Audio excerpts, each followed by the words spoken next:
Hello, everybody. Ron Wyden here, and I am just thrilled to be able to celebrate with so many friends the opening of the Japanese American Museum of Oregon.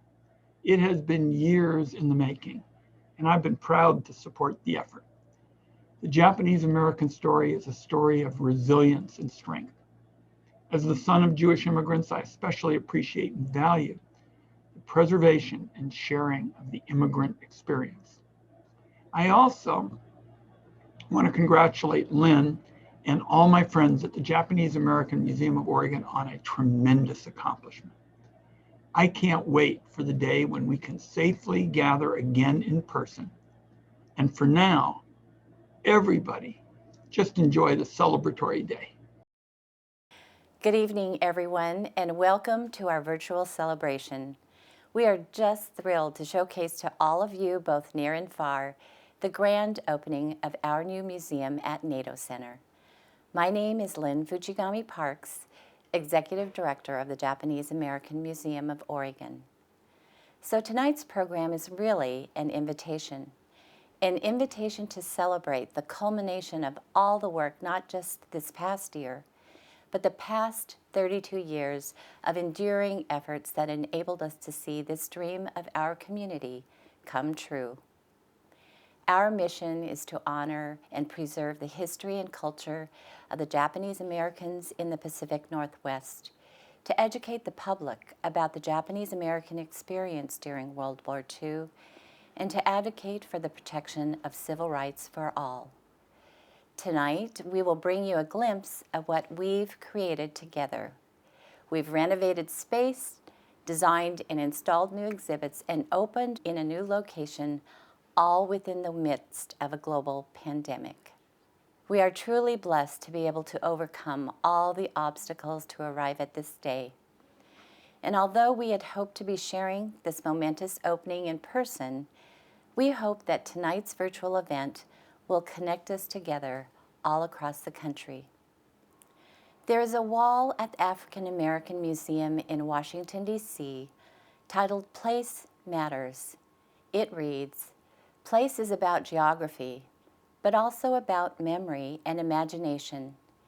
People make places even as places change people. Places are secured by individual and collective struggle and spirit. Places where culture is made, where traditions and histories are kept and lost, where identities are created, tested, and reshaped over time. The soul of our nation continues to be tested, and its memory tested. The lessons from our past continue to fade, so we must remember and uplift those stories of struggle. We must not let our country be defined by hate and its darkest moments. So today, we celebrate perseverance, resiliency, and reclamation, securing this place where lost and hidden stories are now shared and preserved. Identity is reclaimed and celebrated, and through memory and imagination, lives are changed to celebrate diversity and the multicultural world we live in. It is a place to remember and honor the collective struggle and spirit of not just the Japanese Americans, but all the important immigrant communities who got their start here in Old Town, as well as the original indigenous people whose land was stolen and is now occupied by the city of Portland. In recognition of this transgression and to acknowledge those that went before us, it is our honor to introduce Kathy Sampson Cruzy. I in me, manaimuma, she cook na shwa pina klawisha mich sinwit. Iwa wayausaks, I katsiayo pusha, I katsiayo kathla. We acknowledge that Portland area that we now stand on is a traditional village sites of the Multnomah, the Kathlamet, the Clackamas bands of the Chinook, the Tualatin and Kalapuya and Molalla, and many, many other tribes. We acknowledge the 9 federally recognized sovereign treaty tribes of what is now called Oregon, the Burns Paiute, the Coquille, the Coos Lower, Umpqua and Susla, the Cow Creek, the Grand Ronde, the Klamath, Modoc, and Uhiskin, the Siletz, the Warm Springs, Wasco and Paiute, the Umatilla, Cayuse, and my tribe, the Walla Walla. We thank our ancestors and all descendants of the sovereign tribes for being the original stewards and protectors of this land, air, and water since time immemorial. We acknowledge that Portland, Oregon has the 9th largest urban Native population in the United States. Over 380 tribes are represented in the region. Wherever you can and whenever you can, we ask you to acknowledge the systematic policies of the genocide, environmental racism, and relocation and assimilation that still impacts our tribal families today. I Katsiayo Pusha, for this beautiful day as we honor the people that have opened this beautiful museum, the new Japanese American Museum here in the City of Roses, Portland, Oregon. I Katsiayo. Thank you, Kathy. And now we'd like to call on Reverend Uzanoy of the Conco Church for the purification of our new space. Today, as reflectively requested by the representative members of the Japanese American Museum of Oregon, we come before you to thank you for your blessings, to dedicated efforts of the many people that has allowed them to acquire this new building. Therefore, we'd like to graciously thank the land, the earth upon which this building sits, and humbly ask permission to use this space and to purify this land, building, and all materials within their new museum. We would like to ask you to bless our new museum, that we remember and honor all those who laid the foundation that made this home possible. We continue to fulfill our mission to preserve and honor the history and culture of Japanese Americans, and to educate the public about the Japanese American experience during World War II, and the advocate for protection of civil rights for all Americans. The members of the Japanese American Museum of Oregon sincerely and earnestly pray. Your great divine spirit, you have taught that disrespect and greed are the center of the great tragedies done in this world, and that is the reason why difficulties increase. You ask us to return to a kami-centered heart of love and compassion, one that is always asked to be allowed to do things, and is community-centered heart, where the relationship between kami and people and amongst people are one of helping each other in mutual fulfillment. Aiyo kakiyo. With this prayer in our hearts, please allow the Japanese American Museum of Oregon to prosper and fulfill their missions. For this, on this new day of beginning, we so humbly pray. Thank you.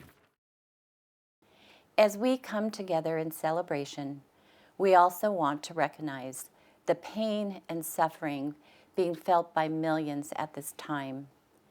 As if the devastating impact from COVID was not enough, we have also faced a pandemic of racism with hate as a virus.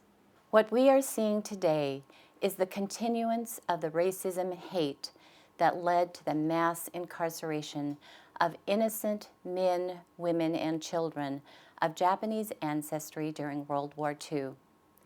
We did not have allies standing up for our community then, so we are committed to stand as allies for our BIPOC communities, and we ask all of you to stand up as well. As Minoru Yasui said, what happens to the least of us can happen to all of us.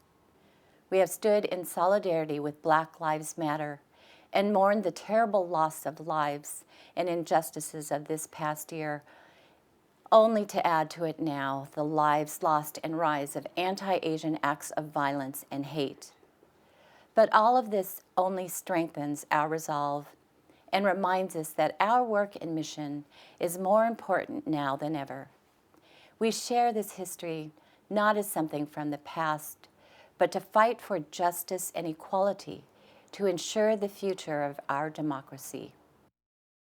Greetings to Lynn and all my friends in Portland. The last time we were together, we celebrated the 25th anniversary of your plaza. It is wonderful to join you virtually for another milestone event, the reopening of your new museum in what was once Portland's Nihonmachi. History needs to be shared so that the lessons learned from the past are not forgotten. These lessons are more important now than ever as our democracy is under attack and we witness the rise in anti-Asian hate and violence. This underscores the importance of cultural organizations and museums such as the Japanese American Museum of Oregon. Their mission is to educate the public and advocate for equality and justice for all. Congratulations on the reopening of your new museum. Continue the good work. I look forward to visiting the museum in person, and I encourage others to visit as well.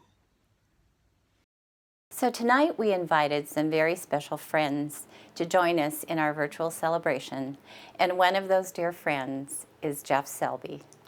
Lynn, it's great to be here. Thank you. As a member of the Nikkei community and someone who has been to many, many events with you, I'm really honored to be here with you. So the date today, May 6th, what is the significance of that date and having the event today? That day for Portland's Japanese American community is quite significant because 79 years ago, on this very day, Portland declared itself the first major city on the West Coast to be Jap-free. And that's the quote they used. Yes, it was almost like they were proud of that fact. The day before, on May 5th, all people of Japanese ancestry in this area were forcibly removed and had to report to the Portland Assembly Center, which was at that time, the Portland Livestock Exposition Center.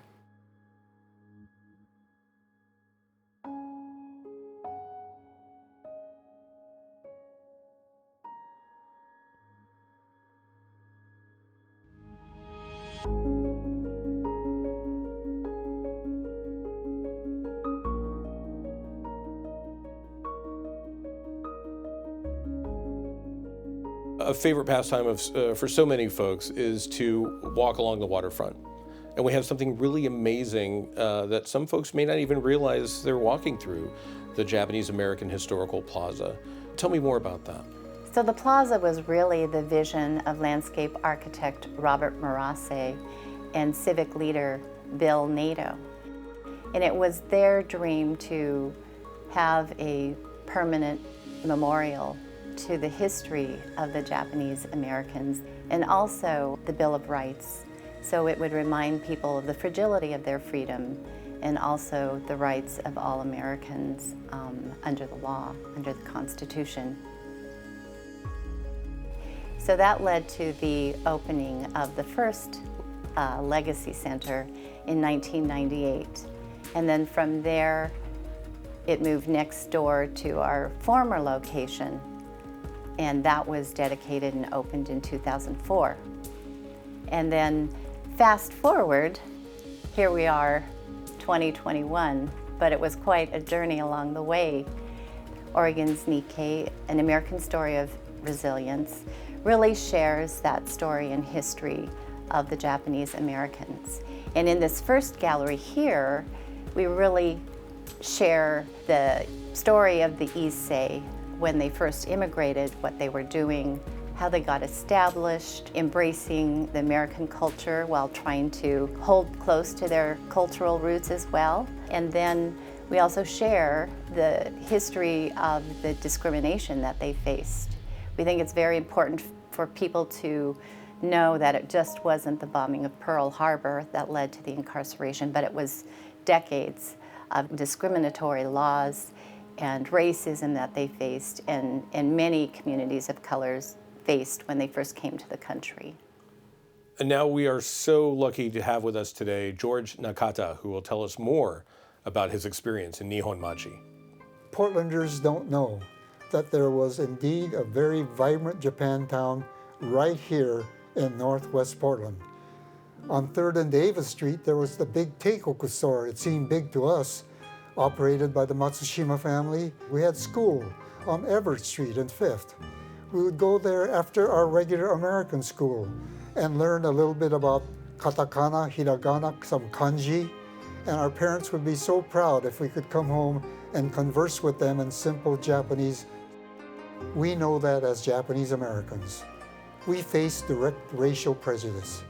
Let us never forget what happened to the first generation Isseis that established themselves in this very area in old Nihonmachi. My hope has been for a long time that America could really understand racial justice. You've got to change the attitudes and behavior with the children. They have to grow up knowing that all men are created equal. Doesn't matter their heritage, their religion, their skin color, whatever. All human beings are equal. And I'm hopeful that my children, grandchildren, will grow up in a world that will actually be practiced. I would like to offer my heartfelt congratulations on the grand opening of the new Japanese American Museum of Oregon. I believe that it is vital to remember and preserve the history of the Japanese people who immigrated to the United States some more than 100 years ago, and their descendant Nikkei. These people and this community are an important part of the United States and its society. I want to praise all the efforts made by the people in the Japanese American community for over 30 years to gain better understanding and attention from the public by holding their experiences up to the lens of history and disseminating the precious teachings we can take from them. Thank you. Lynn, that brings us back to this very significant date, May 6th. We know the struggles, we know some of the history. Tell me more about the resilience of the community. So on this May 6th, we celebrate with great joy and reclamation the opening of our new museum back here, where a very large and vibrant Japantown once existed. It's where our culture and community got established and flourished until fear and racism tried to destroy it and tried to erase it.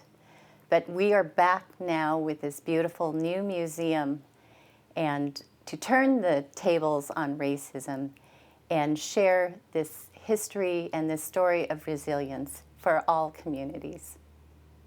It is our pleasure to have another one of our special friends join us, Kishibashi, who is here to share a glimpse of his upcoming film. Hi, I'm Kishibashi. Thank you so much for taking the time to view our trailer.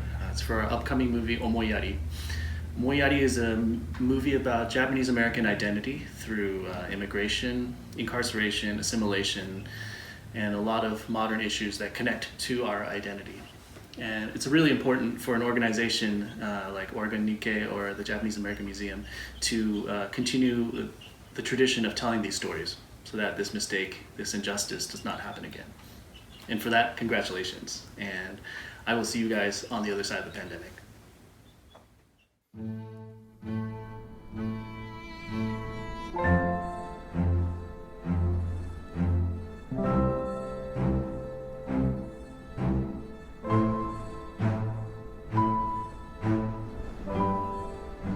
My name is Kishibashi.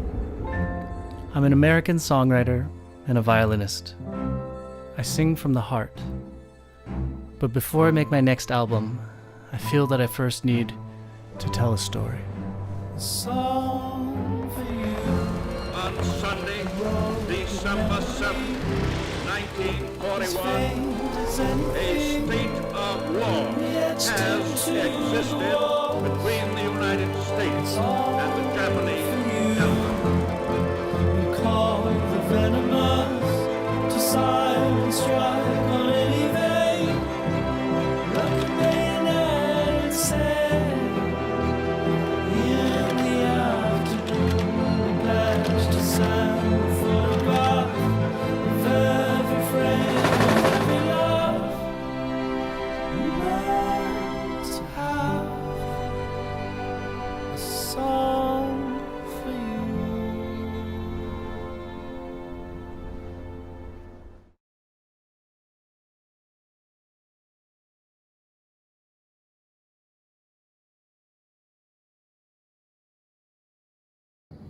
Congratulations, Japanese American Museum of Oregon, for your virtual opening celebration. Myself and the whole Minidoka National Historic Site team are so happy to be joining you for this event all the way from Idaho, on the ancestral lands of the Shoshonean peoples. The mission of the National Park Service and the Japanese American Museum of Oregon go hand in hand, as we both share, preserve, and protect these important parts and places of America's history.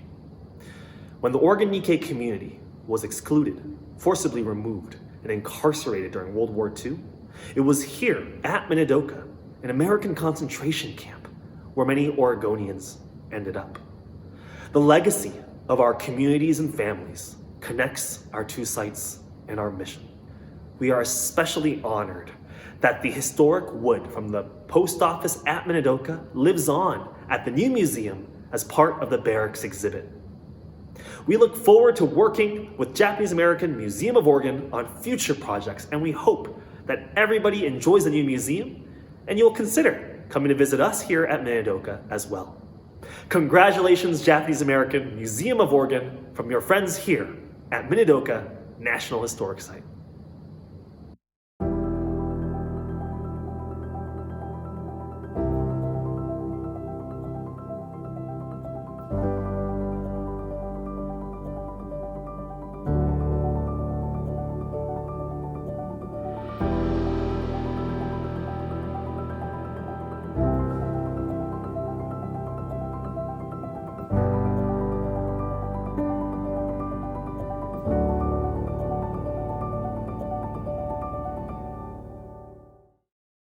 An executive order, a signed piece of paper with words, changed the lives of all people of Japanese ancestry during World War II.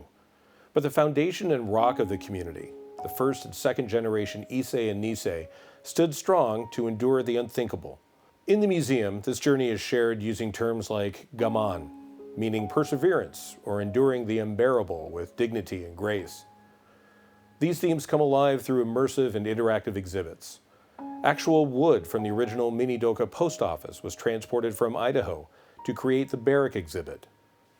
The historic wood transports you to the middle of nowhere, living in a single room of plywood and tar paper for insulation, and the only communication to the world you once knew is through delivered mail. And throughout, Kodomo no tame ni, for the sake of the children, is witnessed as decisions were guided to create a sense of normalcy and beauty in the harshest of physical and human conditions. An interactive trunk, reflective of the order that people could take only what they could carry, shares the incarceration experience from the perspective of middle and high school youth. This trunk exhibit is one of two that were created as part of our Japanese American Confinement Sites grant from the National Park Service. The other one is now being scheduled to travel to schools, interpretive centers, and other locations upon request. And certainly not to be missed is the Minidoka Interactive Touch Table. You'll be able to search by name to find the location of the very block, barrack, and unit that person or family member lived in, and it will be highlighted on the Minidoka map, identifying its location in relation to the rest of the camp. You'll also be able to click on different locations and additional photos, and information will be revealed. We asked Joni Kimoto and her family to experience this interactive exhibit firsthand. Oh, there's a bunch of, there we are. Oh my gosh, there's our name, Keith. Okay, oh wow. Oh my gosh, is this the Stafford grade school? I think this is this grade school that was, is it right? See, it says block 32. Yeah. Wow, because I knew that we were there. Yeah. Oh my gosh, that's what I remembered. That's what we saw just remnants of. This is the guard station, and all we saw was just a portion of it when we entered in that day, that first day we came in. Oh yeah. Do you remember, Keith? Mm-hmm. And I know that this is neat because I got to see the school that was on our block, the Stafford School. Yeah. Oh boy. Okay, here we are, girls. This is what it all looked like. This is a whole view. 10,000 people lived here Portland people, I think, were pretty much in this center area here. Let's start with the beginning. Okay. Yeah, 'cause You I want to had- know? I you want to know unfortunately was not here where on we that. lived? And we lived on Block 32, which is right here. Oh, wow. Oh. So we just touched that? Yes. Oh. Yes. That So, block. Oh my Barrack gosh. 7. Okay. So each block had 12 barracks. Okay. And Okay. each barrack had, And that's the dining hall. yeah, there's the dining. So there was That's 12. the that's No. the recreation hall. So what did you do in the recreation hall? That really was not, that became a school. Eventually that became our Stafford School, which is a grade school. But here Did we you are. go to school there? Yeah, I went to my kindergarten there.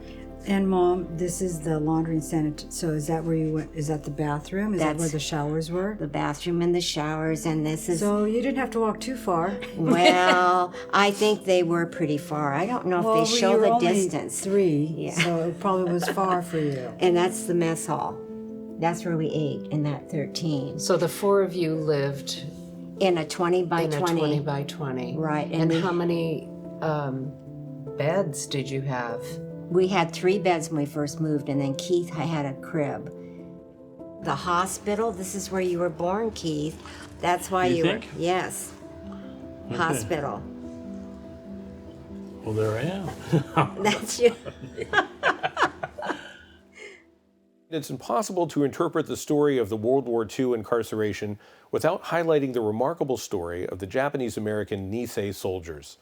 Someone who is near and dear to this history is David Ono, documentary filmmaker and news anchor for KABC 7 in Los Angeles. David, we're so glad that you could come here tonight to join us, not in person as we had planned, but we're thrilled nonetheless that you're here with us virtually. Good evening, everyone. It's a pleasure for me to join my friends for this wonderful occasion. And I want to start by saying to the folks in your community that you are all near and dear to me. I've had the honor of visiting a number of times and taking part in your programs, and I have the fondest of memories. And with that said, congratulations on your new space. I celebrate your efforts and the invaluable role that you are playing in preserving the legacy of Japanese Americans and their experience during World War II. And I can't wait to see it in person someday soon, I hope. Japanese Americans have overcome one of the most difficult and blatant civil rights violations in American history. It was an indescribable tragedy for the thousands who lost so much during World War II, but with that comes tremendous wisdom. Japanese Americans have repeatedly rallied to the side of others who have seen similar violations, and that, I think, is their legacy. Ignorance and hate can no longer be tolerated, and Japanese Americans will be there to fight using their own backgrounds and experience as their guide. It is impossible to share the history of the incarceration without sharing the truly remarkable story of the Japanese American World War II Nisei soldiers who heroically fought in Europe and in the Pacific, the 100th Infantry Battalion, the 442nd Regimental Combat Team, and the Military Intelligence Service, or MIS, were the segregated units of the Nisei soldiers. And at the museum, you'll learn about the unparalleled exemplary service that to this day make the 100th, 442nd the most decorated units in U.S. military history for size and length of service. You'll see the album of Harold Okamoto, a member of the 522nd Artillery Battalion who liberated subcamps of Dachau. It contains rare, in-the-field photographs that trace their steps through Europe, faces of heroes now past, but not forgotten.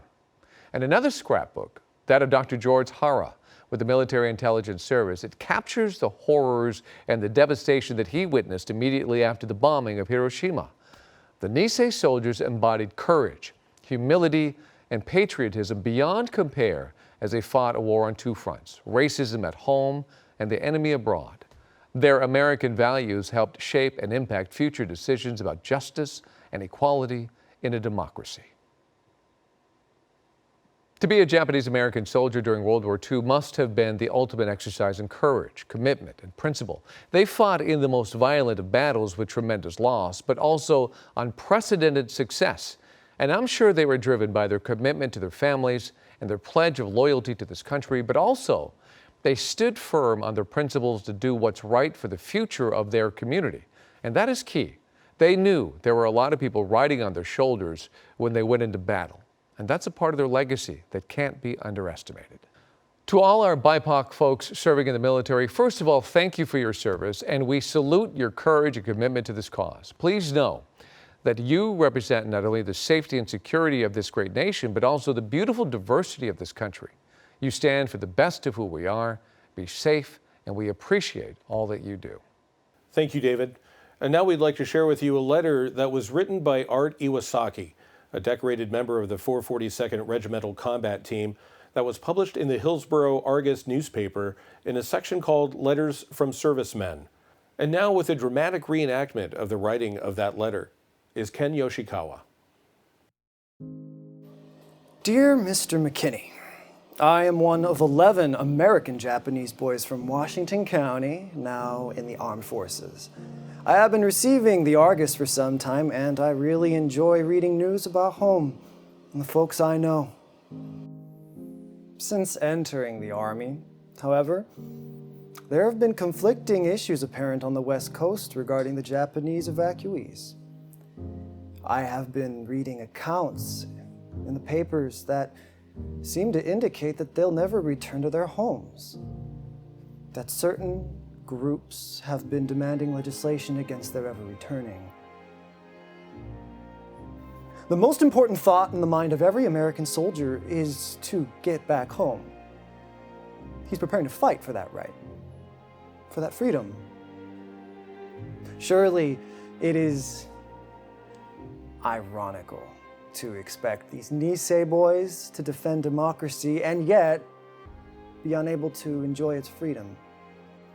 America cannot continue to teach and talk democracy unless it gives freedom to all of its people. Let us bridge the ever-widening chasm between our theory and practice of our way of life.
I am honored to join you today in celebration of the Japanese American Museum of Oregon's new location in Portland's historic Japantown.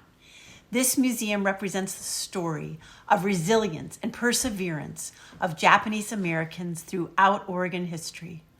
The importance of highlighting and celebrating the lives of Japanese Americans cannot be overstated at this time, as we face a rise in hate crimes targeted at Asian American communities across our country and here in Oregon. It is important to be reminded that we are better when our country stands as a beacon of freedom and welcomes all who seek to join us in our great experiment in democracy. The Japanese American experience is an immigrant story, and we stand up and we speak out so other immigrant communities will not suffer erasure or loss of culture and identity. I stand with you as we promote equity, inclusion, and respect for diversity and equal justice under the law. Thank you again for inviting me to celebrate with you on this wonderful occasion.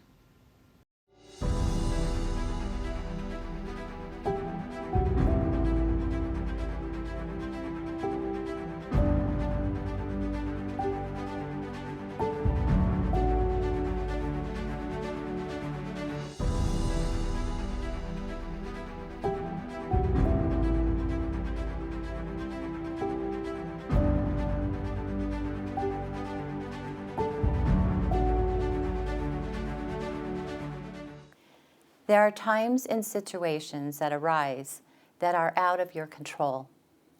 Another term we share is shigatsuganai. It can't be helped. But it can't be helped didn't mean giving in or giving up. It meant the decision and mindset to keep moving forward, make the best of uncontrollable circumstances. Moving forward also meant protesting to call out injustice and hold the country accountable to the principles of democracy and its rights of its citizens. Injustice inspired acts of courage that gave birth to activism and the fight for justice that continues today. As you continue through the museum, those all-important stories of perseverance, resiliency, and reclamation continue as we share the journey of how people returned after the incarceration to pick up their lives and start over again. The Sansei, or third generation, joined the Issei and Nisei and became instrumental in the fight for redress and restitution. Their actions continue to inspire next and future generations to take up the torch to create a more just America. As we share stories of the fight for justice, one of the most highly anticipated and talked about artifacts in our museum is Minoru Yasui's historic jail cell, where he spent 9 months in solitary confinement in the Multnomah County Jail for purposely violating the World War II military curfew imposed on people of Japanese ancestry to test its constitutionality. The story of Min's jail cell and its preservation and move to our new museum is nothing short of miraculous.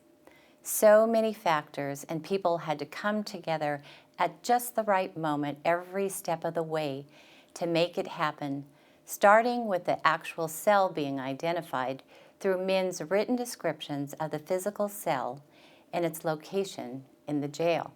It was as if he was leaving clues for his daughter Holly, who played detective, to find that it still existed in part of the jail that was no longer in use. From there, it was the idea of Nan Waller, then presiding judge of Multnomah County, who had the idea that somehow the cell should be preserved, but who would be crazy enough to take this on? Min's lead attorney in his appeal to the Supreme Court, Peggy Nagai, brought this to our attention, and it was a no-brainer. We were already the stewards of his Presidential Medal of Freedom. Min is the only Oregonian to receive this award, but literally perhaps a decision made without a brain, as we didn't even have a location in mind nor any clue as to how this feat could be achieved.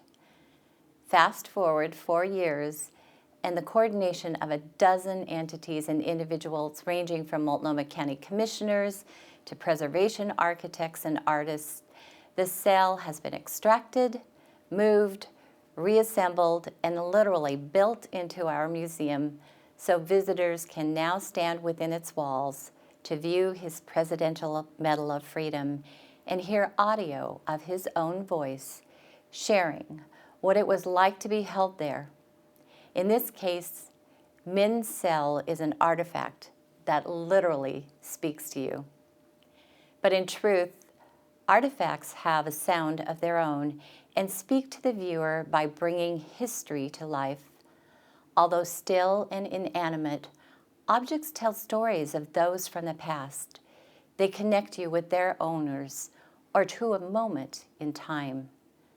The artifacts that you'll see in our museum will reach out to touch your heart, like the young girl's stuffed elephant that accompanied her to a concentration camp. Worn and beloved like the Velveteen Rabbit, It survived all these years to find a new home in our museum. Or they can even evoke fear and pain, like the 1930s dentist chair and equipment from a dentist in Portland's Japantown, guaranteed to make you grateful that you never sat in that chair as a patient. These are the gifts of a museum and of history, the objects and artifacts and the stories they tell. Their preservation eternally connects past, present, and future generations.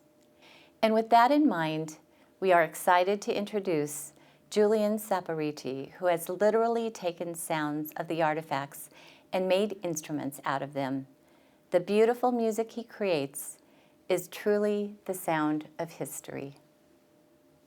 Hello, my name is Julian, and I just want to say I'm so excited to continue my partnership with the Japanese American Museum of Oregon, and really excited about the new space, and particularly the Minyasui cell, because I've worked a lot with the museum in the past, taking the sounds, the actual sounds of the artifacts, and making music out of them. In fact, the latest album I just put out is taking these sounds of the museums and actually making them into percussion instruments, which I build my songs on. So I can't tell you how helpful this resource has been for me, and I'm really looking forward to sharing that in the future when we can all gather again, hopefully.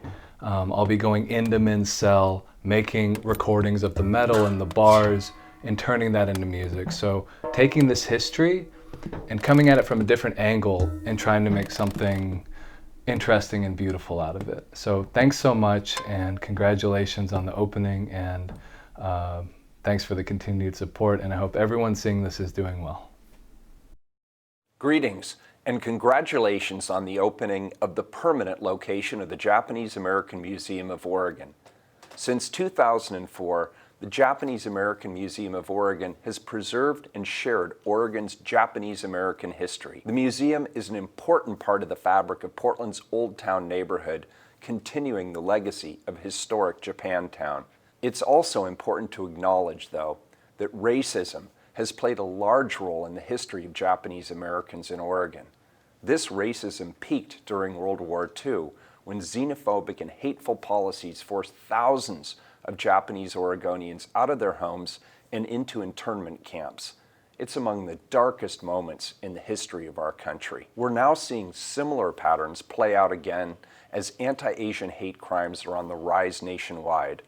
Just as we saw during World War II, the propagation of false and racist beliefs is leading to dangerous consequences for Asian Americans.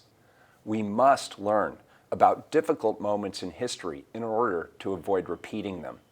It's one reason why the Japanese American Museum of Oregon is such an important institution in our city. Preserving and sharing our past creates a foundation for a better future. With this permanent location, the Japanese American Museum of Oregon can continue and expand its important mission of preservation and education. Thank you and congratulations.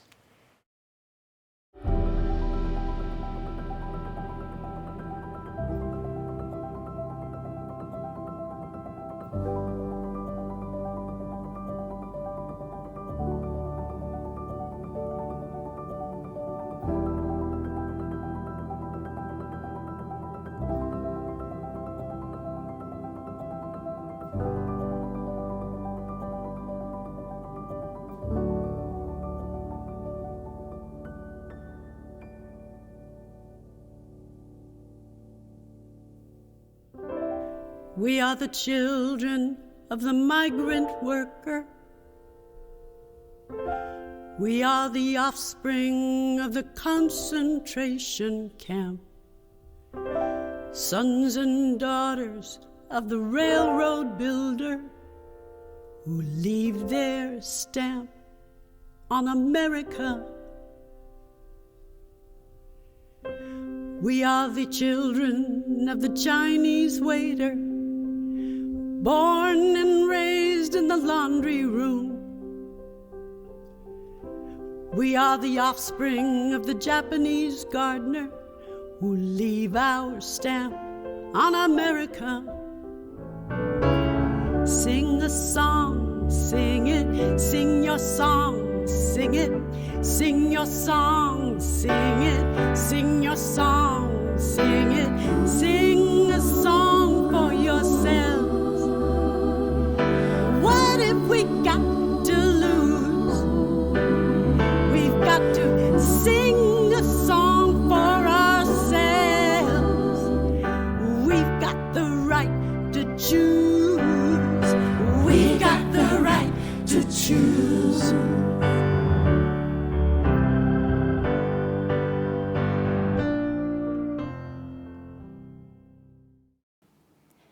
Gaman, gambate, Japanese words that have deep meaning for not just the Japanese American experience, but what we are experiencing now. Gaman, perseverance and enduring the unbearable with dignity and grace. Gambate, keep going, don't give up. Grace, grit, and gaman shares the rarely revealed story of the perseverance displayed by the Japanese American women, bringing to light hidden history within hidden history. Visitors will gain a view of multiple generations of Japanese American women and their unique challenges they've faced in their own ways, on their own terms, and in their own times. Initially inspired by women's suffrage and the Me Too movement, the title Grace, Grit, and Gaman took on an even deeper meaning as we were swept up with Black Lives Matter and COVID. This exhibit is timely as we face not just the health pandemic, but a pandemic of racism. When we started this process years ago, our idea was to design innovative, interactive, and immersive exhibits to bring history and stories to life. We mentioned the historic wood from Minidoka for a barrack, an actual historic jail cell, hands-on elements, and interactive touchscreens. But, oh no, touching is about the last thing anyone wants to be doing at this time. But like the many pivots we have all done, such as virtual online programming, this has led us to innovative thinking that in the end, we hope will provide an even more exciting and memorable experience, including augmented reality and telepresence robots for tours and educational experiences that will connect visitors with docents, speakers, and survivors. The Japanese have a saying, "Okage samade," translated means, "I am what I am because of you." We have stood on the shoulders of those that went before us and paved the way. From our founding board members, past and present board members, staff, advisory council, and countless volunteers, all have given their blood, sweat, and tears throughout the years. And to our special guests, performers, and those that lifted our hearts with your heartfelt messages, this day would not have been the same without your participation. And finally, to our funders, donors, friends of JAMO, and partners, our sincere and deep gratitude. Your ongoing support, as well as contributions to our Lighting the Legacy campaign, made today possible. Our new museum shares an immigrant story in a place that was and has been rebuilt by community, for all communities, and shares a message of perseverance, vigilance, and hope. Perseverance to overcome adversity and never give up. Vigilance to stand firm against prejudice and hate. And hope that these actions will result in creating a more just society and equitable society, one that values and celebrates diversity. Diversity is what makes our country unique, and diversity is what makes our country great. Thank you for joining us tonight, and we can hardly wait to welcome you in person so you can experience this history yourself. We're located at 411 Northwest Flanders Street in the heart of what used to be Portland's Japantown. And don't forget to visit us online at jamo.org. Bye. Bye. Thank you for joining us tonight.